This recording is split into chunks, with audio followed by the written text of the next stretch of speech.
잘 쉬셨나요? 다음 강의를 시작하기 앞서 지난 시간에 어떤 내용으로 이야기 나누었는지 잠깐 기억해 볼까요? 네, 지난 시간에는 태초에 하늘 부모님께서 이 세상을 창조하셨을 때 그리셨던 청사진, 즉 창조 원리에 대해서 알아보았습니다.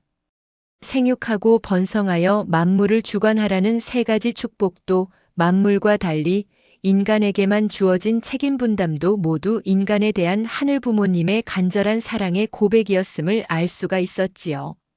그런데요, 영원하신 하늘 부모님께서는 왜 사랑하는 자녀를 100년도 채 살지 못하는 유한한 존재로 창조하셨을까요? 혹시 우리 인간의 몸과 마음처럼 보이는 세계뿐만 아니라 보이지 않는 세계도 존재하는 것은 아닐까요? 보이지 않는 세계가 있다면 그곳은 어떤 곳일까요?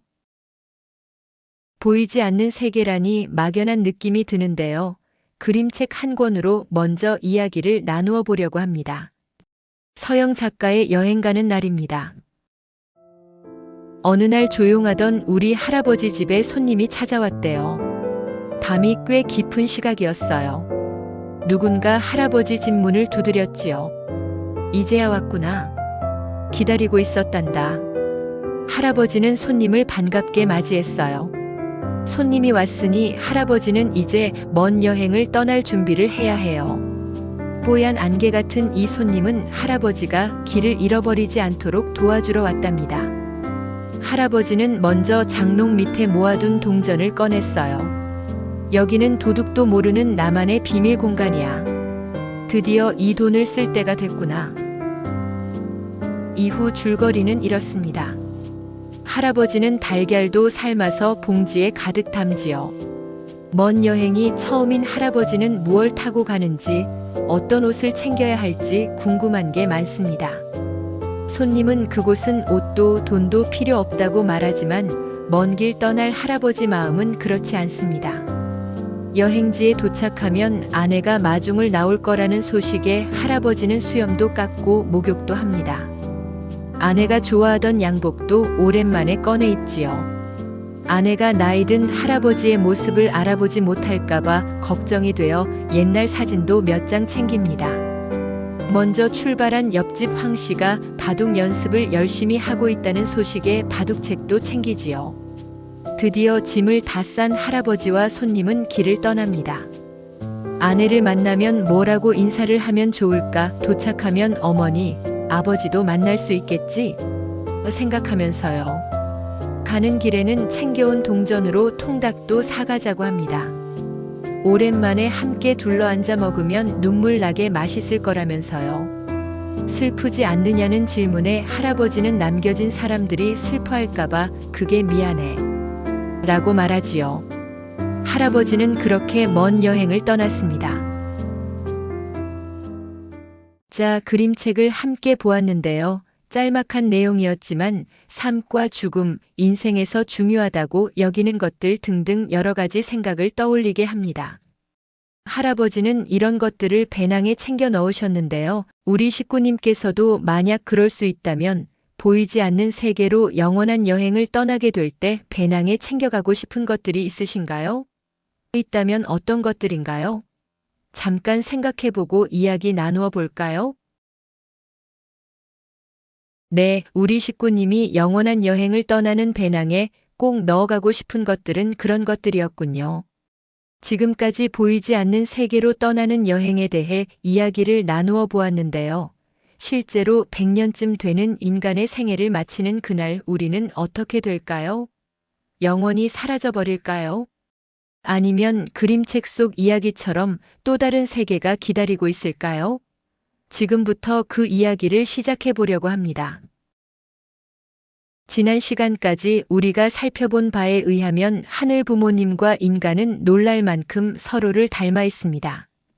하늘 부모님께서 당신을 쏙 빼닮은 아들과 딸로 우리 인간을 창조하셨기 때문이죠. 그런데 한 가지 이상한 점이 있습니다. 하늘 부모님은 영원하신 분이시지요? 그렇다면 그런 하늘 부모님을 닮은 우리 인간도 영원해야 할 텐데요. 인간은 그 수명이 고작 100년 남짓에 불과합니다. 영원하신 하늘 부모님에게 100년이라는 시간은 사랑하기에 너무나도 짧은 시간이지요. 더군다나 우리가 이미 잘 알고 있듯이 눈에 넣어도 아프지 않을 아들, 딸과 함께 오래오래 사랑하며 살고 싶으셨던 심정의 하늘 부모님이라면 더욱 인간을 영원한 존재로 창조하고 싶으셨을 것입니다. 만약 인간이 이 지구상에서 100년 남짓 살다가 영원히 사라져버리는 존재라면 하늘 부모님께서는 매 순간 전 세계 곳곳에서 죽음을 맞이하는 수많은 자녀들과 영원히 이별하는 아픔을 겪으셔야 합니다. 그것은 부모이신 하늘 부모님에게는 너무나도 고통스러운 일이겠죠. 하늘 부모님께서는 자녀인 인간에게 보이는 몸을 선물하고 싶으셨습니다. 사람과 자연 그리고 세계를 온몸으로 느끼고 경험함으로써 사랑하는 삶을 만끽하기를 바라셨습니다. 그런 자녀들을 통해 하늘 부모님도 실체적인 사랑의 기쁨을 느끼고 싶으셨습니다. 또한 인간이 보이는 몸으로 보이는 만물을 직접 주관할 수 있기를 바라셨습니다. 하지만 눈에 보이는 존재는 무엇이든 영원하지 않습니다. 모두 늙거나 낡아갑니다. 그렇다면 하늘 부모님은 어떻게 인간이 이처럼 보이는 몸을 가지고도 동시에 하늘 부모님과 더불어 영원히 사랑할 수 있도록 창조하실 수 있을까요? 세상을 창조한 기록인 창세기 2장 7절을 보면 하나님이 흙으로 사람을 빚으시고 생기를 그 코에 불어넣으시니 사람이 생명이 된지라 라고 되어 있습니다. 하늘 부모님이 흙 즉 눈에 보이는 물질적 요소로 사람을 빚으시고 그 코에 생기 즉 생명의 숨을 불어넣으셨더니 사람이 생명, 즉 영혼을 지닌 생명이 되었다는 것입니다. 이를 통해 우리는 하늘 부모님께서 인간에게 보이는 몸을 주시면서 동시에 보이지 않는 영혼도 갖게 하셨음을 알 수 있습니다. 물질적인 요소로 창조된 인간의 몸은 시간이 지나면 노화되어 다시 흙으로 돌아가지만 인간의 영인체는 시간과 공간의 제약을 받지 않고 영원히 하늘 부모님과 함께 살도록 창조하신 것이지요. 그래야만 비로소 하늘 부모님의 사랑도 그 사랑을 통해 느끼는 기쁨도 영원할 수 있기 때문입니다. 하늘 부모님께서는 인간을 창조하실 때 빛이 있으라 하셨던 것처럼 인간이 있으라 하지 않으셨습니다. 대신 당신의 손으로 흙을 빚어 자녀인 인간의 눈과 코와 입과 손가락, 발가락을 하나하나 손수 지으셨습니다. 그런 다음 가장 가까이에 끌어안고 당신의 생명의 숨을 나누어 주셨습니다. 영혼을 가진 생명이 되도록 말이죠. 그럼으로써 인간은 하늘 부모님의 깊은 사랑 속에서 보이는 몸, 즉 육신과 보이지 않는 영혼, 즉 영인체를 동시에 가진 세상의 하나뿐인 자녀가 됩니다. 하늘 부모님께서는 인간보다 먼저 만물을 창조하셨지만 이 역시 자녀인 인간을 사랑하기 위한 것이었기 때문에 하늘 부모님이 창조하신 피조 세계에 존재하는 것은 무엇이든 인간을 염두에 두지 않고 창조된 것이 없습니다. 지구는 표면에 지각이 있고 그 지각 안에 겹겹이 쌓인 지층이 있으며 지하수가 흐르고 단단한 암층 아래 용암이 될 마그마가 있는데요. 이 모습은 마치 가장 바깥쪽에 피부가 있고 그 안에 겹겹이 근육이 있으며 혈관이 흐르고 단단한 골격 안에 골수가 있는 인간의 몸과 닮아 있습니다. 식물의 잎은 호흡을 담당하는 인간의 폐와 닮아 있고 그 뿌리는 영양소를 흡수하는 위장을 닮았으며 줄기와 가지는 영양소를 온몸에 순환하게 하는 심장과 닮아 있습니다. 물과 양분이 오가는 사관과 도관은 동맥과 정맥에 해당합니다. 이 외에도 인간과 만물이 서로 닮아 있는 예는 수없이 많습니다. 하늘 부모님께서 만물을 창조하실 때 앞으로 지을 인간의 몸과 마음을 표본으로 삼아 펼쳐 놓으셨기 때문입니다. 하늘 부모님께서는 만물을 단순한 것으로부터 점차 기능이 복잡한 동물의 순서로 창조하시고 마지막으로 이러한 만물 세계의 모든 요소를 총합하여 완성된 결실체로서 인간을 창조하셨습니다. 따라서 인간의 몸 안에는 앞서 지어진 모든 존재의 성분과 구조가 고스란히 들어 있습니다. 인간을 소우주라고 하는 이유가 여기에 있습니다. 인간이 숲이나 바다와 같은 자연 속에서 편안함을 느끼는 이유도 자연이 인간을 그대로 닮아 있기 때문이겠죠.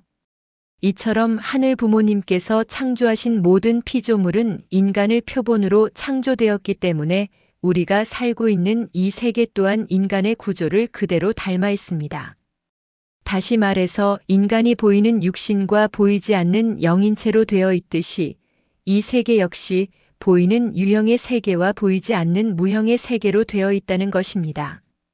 인간은 육신을 가진 채로 이 보이는 이 지상 세계에서 100년쯤 살다가 죽어서 육신을 벗은 후에는 보이지 않는 영인체의 세계, 즉 영계에서 영원히 살게 되는 것입니다.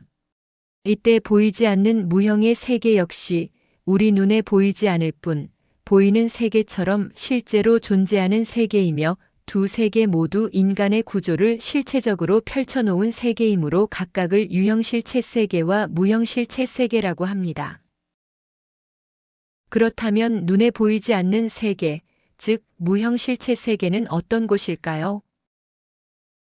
인간은 태어나기 전에 엄마 뱃속에서 10달 정도를 보내며 성장합니다. 작은 씨앗과 같은 모습에서 눈, 코, 입이 생기고 몸속 기관들이 자리를 잡고 손과 발의 뼈와 근육도 자라지요. 그런데요, 사실 좁은 뱃속에서 탯줄을 통해 산소와 영양분을 공급받는 태아에게는 이런 눈, 코, 입이나 폐와 위장, 그리고 팔다리 같은 것들이 필요하지 않습니다. 이것들은 모두 세상에 태어난 이후의 삶에 필요한 것들입니다. 그렇기 때문에 뱃속에서 태아가 어떻게 성장하는지를 가만히 살펴보면 앞으로 살아갈 세계가 어떤 곳인지 알 수 있습니다. 아, 눈으로 보고 코와 폐로 공기를 호흡하고 팔과 다리를 움직이며 걷고 또 뛰는 그런 세계겠구나 하고 말이죠. 뱃속에서의 10달이 앞으로 이 세상을 살아갈 준비를 하는 기간이었다면 100년 정도 되는 이 지상에서의 삶은 죽음 이후에 머물게 될 영계에서의 생활을 준비하는 기간일 것입니다. 따라서 인간이 지상에서의 삶을 통해 어떻게 성장해가면서 무엇을 준비하는지 가만히 살펴보면 보이지 않는 영계가 어떤 곳인지 알 수 있겠죠. 인간은 이 세상에 태어나는 순간부터 부모의 사랑 속에서 자라납니다. 그런데 어린 아기도요, 마치 엄마와 아빠가 세상의 전부인 양 엄마 아빠만 바라보며 오롯이 사랑을 줍니다. 엄마 아빠는 어린 아기에게, 아기는 엄마 아빠에게 그렇게 사랑을 주고 또 받으면서 함께 자랍니다. 조금 커서 형제가 생기면 형이 되기도 하고 또 동생이 되기도 하면서 서로 나누고 위하는 사랑도 배웁니다. 사춘기가 되면 자연스럽게 설레는 마음이 생기고 부부가 되어 그 사랑을 키워갑니다.